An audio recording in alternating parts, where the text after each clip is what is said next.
இன்றைக்கி ஐபிஎல்லில் வந்து யார் யார் ஆடுறாங்கன்னா ஜிடி வெர்சஸ் எஸ்ஆர்ஹெச் ஆடுறாங்க. இன்னி வரையும் நம்ம சேனலை சப்ஸ்கிரைப் பண்ணாதங்க, சப்ஸ்கிரைப் பண்ணிடுங்க. கமெண்ட் பாக்ஸில் கமெண்ட் பண்ணுங்கள். இன்றைக்கி ஜிடி வெர்சஸ் எஸ்ஆர்ஹெச்சில் யார் ஜெயிப்பாங்கிறத வந்து கமெண்ட் பண்ணுங்கள். ஜிடி வந்து ஆல்ரெடி எலிமினேட் ஆகிட்டாங்க ஐபிஎல் அவுட் ஆஃப் 2024 அவங்களுக்கு இது வந்து ஒரு சாதாரண மேட்ச் தான். அதே வந்து எஸ்ஆர்ஹெச்சுக்கு பார்த்தீங்கன்னா எஸ்ஆர்ஹெச் வந்து இது ரொம்ப முக்கியமான மேட்ச்சு. பாயிண்ட்ஸ் டேபிளில் தேர்டில் இருக்காங்க, 14 பாயிண்ட்ஸில் இருக்காங்க. இன்னும் 2 மேட்ச் இருக்குது. இன்னும் 2 மேட்ச் ஜெயித்தாங்கன்னா அவங்க வந்து 18 பாயிண்ட்ஸ் வந்துடுவாங்க. அவங்க வந்து ஆர்ஆரை கீழே தள்ளிடுவாங்க. ஏன்னா அவங்க ஆர்ஆர் வந்து இப்போ எல்லா மேட்சும் தோத்துட்டு வந்துட்டுருக்காங்க. அவங்களுக்கு டஃப் கொடுக்குற மாதிரி 18 பாயிண்ட்ஸ்னால் அவங்க போயிட்டாங்கன்னா எஸ்ஆர்ஹெச் வந்து செகண்ட் வந்துடும். எஸ்ஆர்ஹெச்சுக்கு வந்து ஒரு நல்ல ஆப்பர்ச்சுனிட்டி. குவாலிஃபயர் 1 ஆனாங்கன்னா 2 மேட்ச் கிடைக்கும். அதனால இன்றைக்கி எஸ்ஆர்ஹெச் வந்து கண்டிப்பாக ஜெயிச்சே ஆகணும். இன்றைக்கி வந்து குஜராத் டைட்டன்ஸ் ஆடுறாங்க. இன்னொரு மேட்ச் வந்து பஞ்சாப் ஆடுறாங்க. அதனால் 2 மேட்சும் ஈஸியாக ஜெயிச்சிடும் எஸ்ஆர்ஹெச். அதில் எந்த மாற்றமும் கிடையாது. எஸ்ஆர்ஹெச்சை பொறுத்தவரையும் டீம் வந்து வெல் பேலன்ஸ்டாக இருக்குது, வெல் ஸ்ட்ரைடாக இருக்குது. பவுலிங்கும் சூப்பராக வச்சுருக்காங்க, பேட்டிங்கும் சூப்பராக வச்சுருக்காங்க. அவங்க வந்து ஓப்பனிங்கில் வந்து அபிஷேக் சர்மாவும் ட்ராவிஸ் ஹெட்டும் கிளிக் ஆகிட்டாங்கனாலே போதும், அவங்களுக்கு 50% ஆஃப் மேட்ச் வந்து வின் பண்ணிடுறாங்க. அதுலேயே ஏன் 50% 70% ஆஃப் மேட்ச் வந்து அவங்க 2 பேருமே வின் பண்ணி கொடுத்துட்றாங்க, அபிஷேக் சர்மாவும் ட்ராவிஸ் ஹெட்டும். பின்னாடி இருக்கிற பவுலர்ஸ்னு பார்த்தீங்கன்னா நட்ராஜன் இருக்கார், பேட் கமின்ஸ் இருக்கார், புவி இருக்கார். அவங்க ஸ்பின்னர்ஸே இல்லாமல் வந்து அவங்க வந்து டாமினேட் பண்ணிகிட்டு இருக்காங்க இந்த ஐபிஎல்லில். இந்த நிதிஷ்குமார் ரெட்டி இருக்கார், அவர் பெரிய ஃபைண்ட் இந்த சீசனுக்கு. அவர் நல்லா க்ரூம் பண்ணால் அவர் ஹார்திக் பாண்டியா மாதிரி வருவார்னு நினைக்கிறேன். நல்லா பேட்டிங்கும் ஆடுறாரு, நல்லா பவுலிங் போடுறாரு, முக்கியமாக நல்லா ஃபீல்டிங்கும் பண்ணுறாரு. நிதிஷ்குமார் ரெட்டி வந்து இந்த சீசனுக்கு கிடச்ச ஒரு பெரிய ஃபைண்ட் வந்து நிதிஷ்குமார் ரெட்டி தான். அவரை நல்லா யூட்டிலைஸ் பண்ணி நல்லா விளாட வச்சாங்கனாலே போதும். அவரும் நல்லா விளாண்டுட்ருக்காரு, நல்லா கேப்பபிள் பிளேயராக இருக்கார். அதனால் நிதிஷ்குமார் ரெட்டி பெரிய ஃபைண்ட் ஆஃப் தி சீசன். அதே மாதிரி நம்ம பேட் கமின்ஸை வந்து பாராட்டியே ஆகணும். ஒரே ஒரு ஸ்பின்னர் தான் வச்சு ஆடுறாரு, ஷபாஷ் அகமதை வச்சு தான் ஆடுறாரு. சில மேட்ச் தான் வந்து மார்க்கண்டே ஆடுறாரு. அவர் ஆஸ்திரேலியன் ஸ்டைல் ஆஃப் கேப்டன்சியை தான் இந்தியாவிலேயே பண்ணிகிட்ருக்காரு. ஒரு ஸ்பின்னர்ஸ் தான் வச்சு ஆடுறாரு, இல்லைனா எப்பயாச்சும் மார்க்கண்டே வச்சு ஆடுறாரு. மற்ற டீம்லலாம் பார்த்திங்கன்னா 3 ஸ்பின்னர் இருப்பாங்க, 4 ஸ்பின்னர் இருப்பாங்க. ஆனால் கரெக்டாக டீம் காம்பினேஷனை செலக்ட் பண்ணி பேட் கமின்ஸ் மட்டும்தான் இந்த சீசனில் கரெக்டாக கேப்டன் பண்ணிட்டு வந்துட்டுருக்காரு. நல்லா ஹைதராபாத்லேயும் அவருக்கு நல்ல இது இருக்குது, க்ரௌட் சப்போர்ட் இருக்குது. பெரிய லெவலில் கேப்டனாக இருக்கார் எஸ்ஆர்ஹெச்சுக்கு. நல்ல டீமை கைட் பண்ணுறாரு. இன்னும் 2 மேட்ச் எஸ்ஆர்ஹெச் ஜெயிச்சிச்சுன்னா கண்டிப்பாக குவாலிஃபயர் 1 அவங்க தான் ஆடுவாங்க கேகேஆரோட. ஏன்னா அடுத்த மேட்ச் கேகேஆர் வெர்சஸ் ஆர்ஆர். அந்த கேகேஆர் வெர்சஸ் ஆர்ஆர்லேயும் ஆர்ஆர் தோத்துருச்சுன்னா கண்டிப்பாக சொல்கிறேன் எஸ்ஆர்ஹெச்சும் இவங்களும் தான் கேகேஆர் தான் ஆடுவாங்க குவாலிஃபயர் 1.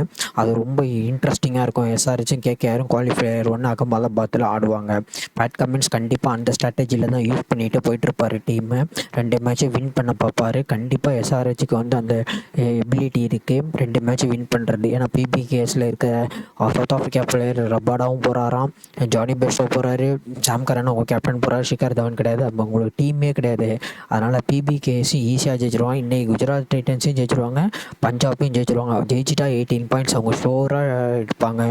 பாயிண்ட்ஸ் டேபிள் செகண்ட் அவங்க வரத்துக்கு நிறையா சான்ஸ் இருக்குது. குவாலிஃபயர் 1 வந்து யார் விளாடுவாங்கன்னு பார்த்தீங்கன்னா கேகேஆரும் எஸ்ஆர்ஹெச் தான் ஆடும். அதில் எந்த மாற்றமும் கிடையாது.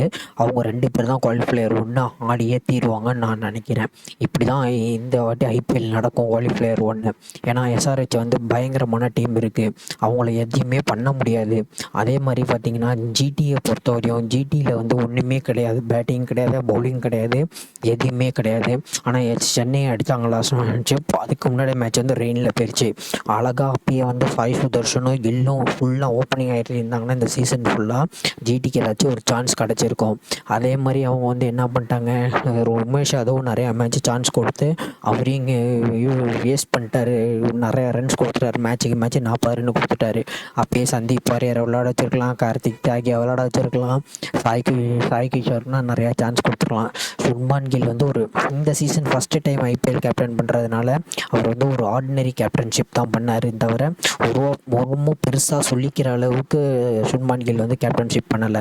சுப்மான் கில் வந்து இன்னும் நல்ல கேப்டன்ஷிப் பண்ணால் தான் வந்து குஜராத் டைட்டன்ஸே அவங்க கேப்டனாக வச்சுருப்பாங்க. இன்னொரு சீசன் பார்ப்பாங்க, சான்ஸ் கொடுப்பாங்க எப்படி கேப்டன் பண்ணுறாருன்ட்டு. ஃபஸ்ட் சீசனுங்கிறதுனால அவருக்கு வந்து ஒரு சான்ஸ் வந்து கொஞ்சம் கம்மியாக தான் கேப்டன் ஃபஸ்ட்டு சீசனுங்கிறனால கேப்டன்ஷிப் ஓரளவுக்கு இப்போ எடுத்துக்குவாங்க. 2வது சீசன்னா அப்படி விட மாட்டாங்க. சுப்மான் கில் வந்து என்னென்ன தப்பு பண்ணார், அவர் பேட்டிங்கும் ரொம்ப அஃபெக்ட் ஆனுச்சு. சுப்மான் கில் பேட்டிங்கும் ரொம்ப அஃபெக்ட் ஆனுச்சு. அவரோட பேட்டிங் அஃபெக்ட் ஆனதுனால தான் அவரோட பேட்டிங் சொல்ல முடியாது, டீமே batting collapse, bowling collapse. Sai Sudharsan மட்டும்தான் ஒரு ஆள் கன்சிஸ்டண்ட்டாக குஜராத்துக்கு அடிச்சிட்டு இருந்தார். அப்புறம் இடையில இப்போ வந்த லாஸ்ட்டாக ஒரு 2-3 மேட்சாக ஷாருக் கான் அடிச்சிட்டு இருந்தாருங்க. ஜிடியை வந்து ரீட்டைன் பண்ணுறது யார் ரீட்டைன் பண்ணுவாங்கன்னா சுப்மான் கில், சாய் சுதர்ஷன், ரஷீத் கான். மற்ற எல்லாத்தையும் வெளில விட்டுருவாங்கன்னு தான் நினைக்கிறேன். ஏன்னா இவங்க 3 பேர்தையும் நல்லா வச்சுக்குவாங்க. வேறு யாருமே அவங்களுக்கு செட் ஆகுதுன்னு நினைக்கிறேன். கண்டிப்பாக சுப்மான் கில் கேப்டன் அவர் ரீட்டைன் பண்ணிடுவாங்க. ரஷீத் கான் லெக் ஸ்பின்னர் அவரை கண்டிப்பாக வச்சுக்குவாங்க. சாய் சுதர்ஷன் வந்து ஒரு யங் க்ரூமிங் டேலண்ட்டுங்கிறதுனால அவரை கண்டிப்பாக வச்சுப்பாங்க. ஜிடி வந்து சாய் சுதர்ஷன்லாம் விட்டால் ஜிடிக்கு தான் பெரிய லாஸ்ட்டு. ஆனால் சாய் சுதர்ஷன் வந்து ஜிடி விடாது. இவங்க 3 பேர் தான் ரீட்டைன் பண்ணி வச்சுப்பாங்கன்னு நினைக்கிறேன். மற்ற எல்லாத்தையும் விட்டுருவாங்கன்னு நினைக்கிறேன். அப்போ இன்றைக்கி என்னோட ப்ரெடிக்ஷன் படி எஸ்ஆர்ஹெச், ஏன்னா அவங்க ஹோம் கிரவுண்டில் விளாட்றாங்க, 80% கொடுக்கலாம், அவங்க தான் ஜெயிப்பாங்கன்ட்டு. 20% ஆனால் ஜிடி கொடுக்கலாம். அது ஏதோ லக்கில் அடித்தாங்கன்னா உண்டு. ஆனால் 80%, 90% கூட நான் சொல்லுவேன் இன்றைக்கி ஜிடி தான் எஸ்ஆர்ஹெச் தான் ஜெயிக்கும்ன்ட்டு. 20% தான் ஜிடிக்கு தரேன். பார்ப்போம், எது வேணால் நடக்கலாம். ஐபிஎல் கிரிக்கெட்டுங்கிறது ஒரு ஃபன்னி கேமு. எது வேணால் நடக்கும், எப்படி வேணால் நடக்கும். என்னோடய சப்போர்ட் வந்து இன்றைக்கி ஃபுல்லாக வந்து எஸ்ஆர்ஹெச்சுக்கு தான்.